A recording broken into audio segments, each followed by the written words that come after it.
अल्हम्दुलिल्लाहि वहदा वस्सलातु वस्सलामु अला मन ला नबिय्य बअदा ला नबुव्वत बअदहु वला रिसालत बअदहु वला नबिय्य बअदहु वला रसूल बअदा वला शरीयत बअदहु वला किताब बअदा वला मनसूस बअदहु वला मासूम बअदा वला तरीक़ बअदहु वला सबील बअदा व नशहदु अल्ला इलाहा इल्लल्लाह वहदहु व नशहदु अन्ना सय्यदना व सनदना व नबियना व रसूलना व इमामना मुहम्मद सल्लल्लाहु दाइमन इला यौमिद्दीन व अला आलिहि व अस्हाबिहि अजमाइन खुसूसन अला अबी बकर व उमर व उस्मान व हैदर व मुआविया इब्न अबी सुफियान। अऊज़ु बिल्लाहि मिनश शैतानिर रजीम। बिस्मिल्लाहिर रहमानिर रहीम। इन्नमल मुमिनूना इख्वा आमन्तु बिल्लाहि रब्बिल आलमीन व बल्लगना रसूलुहुन नबियुल करीम। वाजिबुत ताज़ीम व तकरीम ग्रामी कदर हाज़रीन और सामीन, स्टेज पर तशरीफ़ फरमा इंतहाई वाजिबुल एहतराम उलमाए कराम बिलखुसूस कायदे कराची मुनाज़िर इस्लाम इल्म और अमल का खूबसूरत इम्तिजाज हज़रत अल्लामा मौलाना रब नवाज़ हनफी साहब दामत बरकातुहु आलिया, दीगर उलमाए कराम ग्रामी कदर, आज का ये खूबसूरत सेमिनार उस तारीख़ी इत्तेहाद को अवाम में उजागर करने के लिए मुनक़्क़िद किया गया है, जो तारीख़ी इत्तेहाद और इत्तिफ़ाक़ उम्मत मुहम्मदिया में 40 की दहाई हिजरी के उन्वान से सैयदना हसन इब्न अली रज़ी अल्लाह ताला अन्हु ने सैयदना मुआविया इब्न अबी सुफियान रज़ी अल्लाह ताला अन्हु के हाथ पर बैत करके एक मिसाली इत्तेहाद का और उम्मत के मफाद का, उम्मत की नश्र व इशात के लिए जो आपने अपने आप को पेश किया, यकीनन ये उम्मत पर उनका एक बहुत बड़ा एहसान है जिसे मुसलमान हमेशा याद रखेंगे। सैयदना अलीउल मुर्तज़ा रज़ी अल्लाह ताला अन्हु की खिलाफत में एक इख्तिलाफ शुरू हुआ।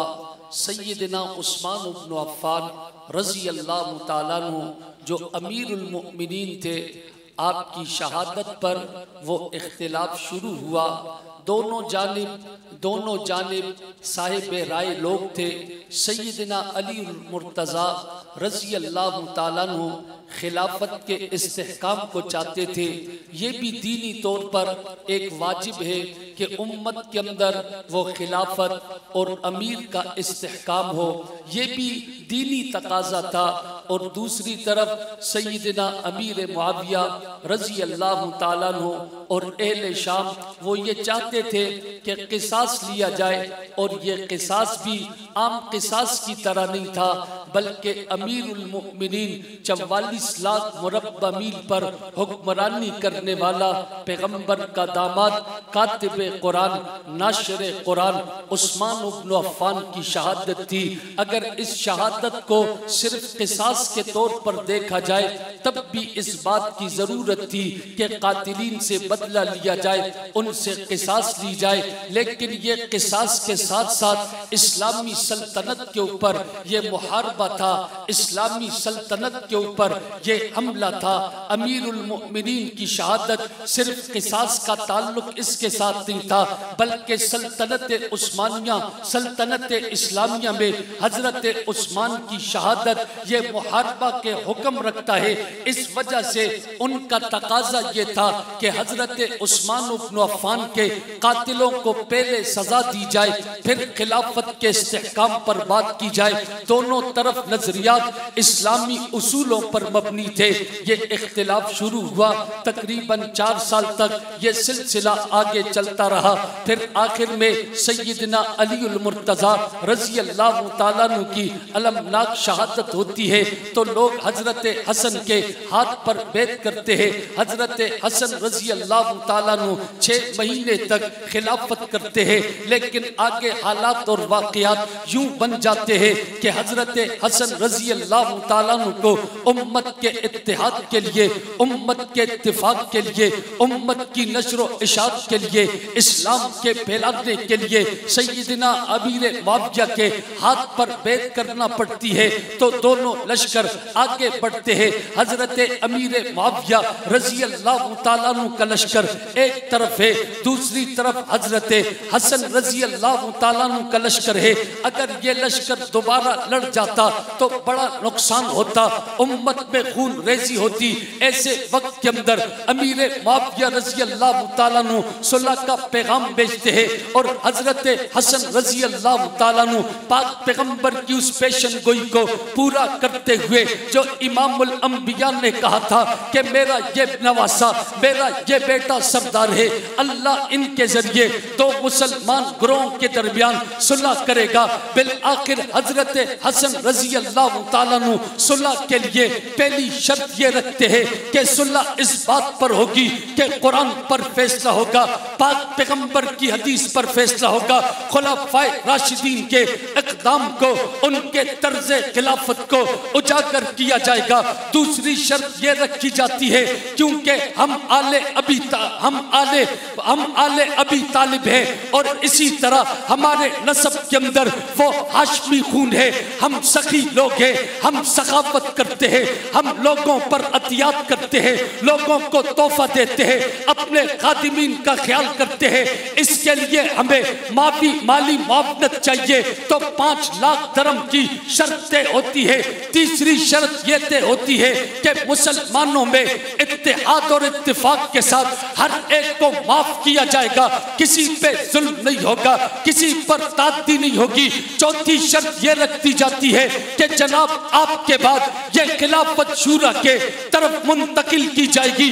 तो पता ये चला हजरत हसन ने पहली शर्त रखी, बुनियाद कुरान थी पहली शर्त के अंदर, दूसरी बुनियाद पाक पैगंबर का फरमान था, तीसरी शर्त रखी जिसकी बुनियाद अबू बकर था, जिसकी बुनियाद उमर था, जिसकी बुनियाद उस्मान था, जिसकी बुनियाद अलीउल मुर्तज़ा था। यानी हजरत हसन अपनी खिलाफत की दस्तबरदारी के लिए शर्त रखते हैं अबू बकर की तर्ज़े हुकूमत को, उमर की तर्ज़े हुकूमत को, उस्मान के तर्ज़े हुकूमत को, अलीउल मुर्तज़ा के तर्ज़े हुकूमत को।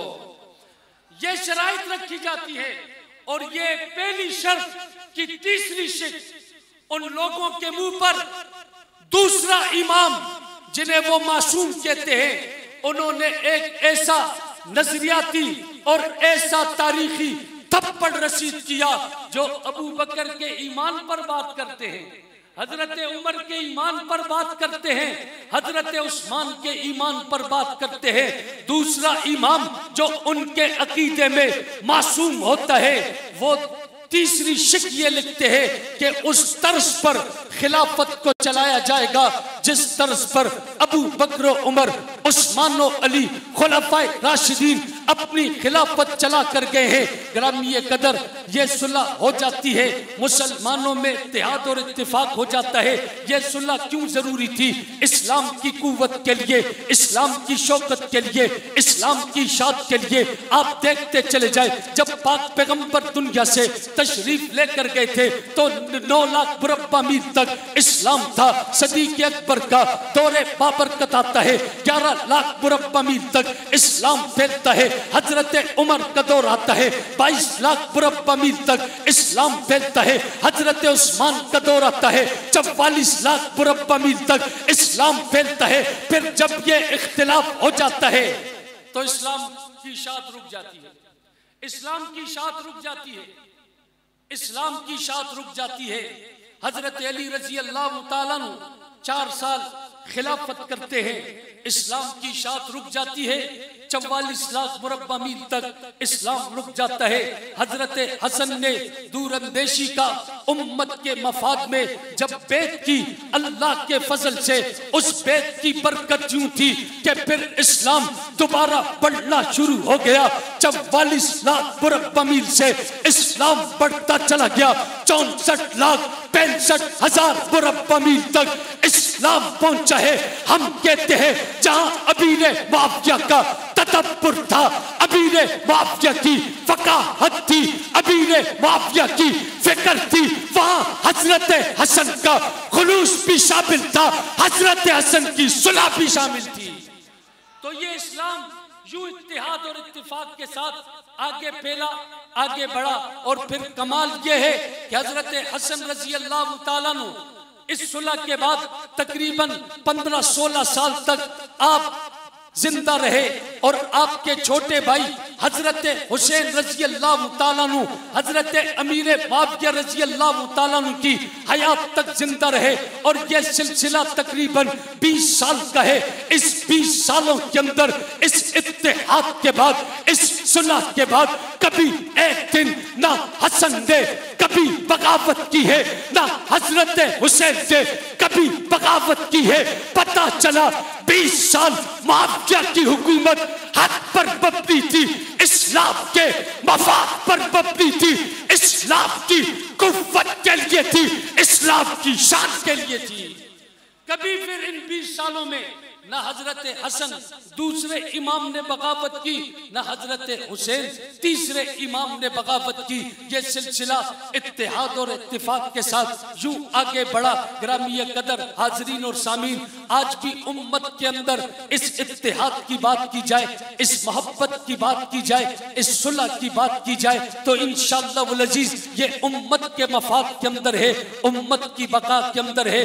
आज का ये प्रोग्राम इसी की एक खूबसूरत कड़ी थी। अल्लाह अमल कर।